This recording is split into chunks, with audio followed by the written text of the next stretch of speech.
Hello everyone, फिर से स्वागत है आपका प्रिवेंशन विथ आयुर्वेदा में। आज मैं आपको बताने वाली हूँ कि आयुर्वेद का अवतरण कैसे हुआ, आयुर्वेद धरती पर उपलब्ध कैसे हुआ। ठीक है, तो ध्यान से देखिएगा। ब्रह्मा जी को आयुर्वेद का सर्वप्रथम ज्ञान था। आदिकाल में उन्होंने ये ज्ञान अक्षरशः महाराज दक्ष प्रजापति को दिया। उनके बाद अश्विनी कुमारों ने दक्ष प्रजापति से और देवताओं के अधिपति भगवान इंद्र ने अश्विनी कुमारों से ये ज्ञान प्राप्त किया। अब हुआ यूँ कि उन दोनों हमारे शरीर को समाप्त कर दें, या फिर जो पुरुषों में तप, उपवास, अध्ययन, ब्रह्मचर्य, व्रत और आयुष्य को समाप्त कर दे, ऐसी विघ्नरूप व्याधियाँ उत्पन्न हुई।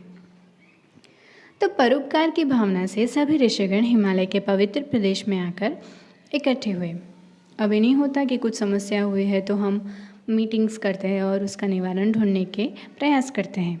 तो ऐसा ही उस समय परोपकार की भावना लिए इस समस्या का निवारण करने के लिए सभी ऋषिगण एकत्रित हुए। धर्म, अर्थ, काम और मोक्ष, जो 4 पुरुषार्थ है, उनका प्रधान कारण आरोग्य ही है। यानी कि आरोग्य न होने पर ये पुरुषार्थ हम प्राप्त नहीं कर सकेंगे। अब जो ये मनुष्य को ख़त्म कर दे, ऐसे महान व्याधियाँ उत्पन्न हुई थी, उनकी शांति का उपाय क्या हो सकता है, ऐसा कहकर सभी ऋषि ध्यानास्थ हो गए। ध्यानावस्था में उन्होंने इंद्र को रक्षक के रूप में जाना और जाना कि देवताओं के स्वामी इंद्र ही हमें शांति का उपाय सही तरीके से बताएंगे।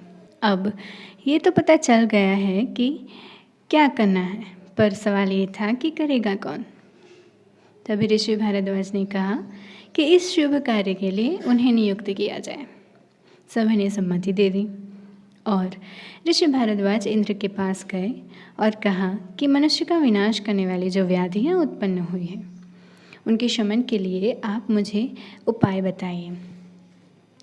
तभी इंद्र ने महर्षि भारद्वाज को अतिशय बुद्धिमान समझकर अल्प पदों में, यानी कि सूत्रों में, आयुर्वेद का उपदेश किया।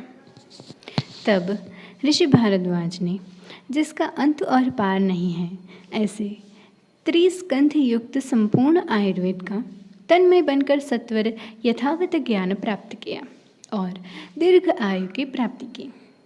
उनके बाद इंद्र द्वारा मिले उस ज्ञान में कुछ भी बढ़ाए या घटाए बिना संपूर्ण ज्ञान उन्होंने ऋषियों को उपदेश किया। दीर्घ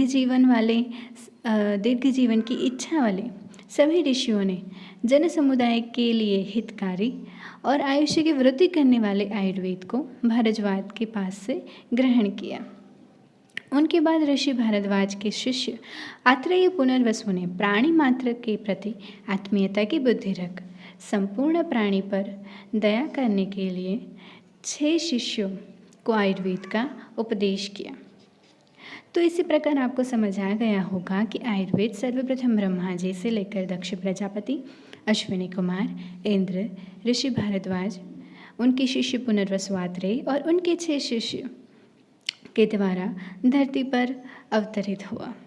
ऐसा शाश्वत और पूर्णकारी ज्ञान आज भी हमारे बीच उपलब्ध है। ये हमारे लिए गौरव की बात है।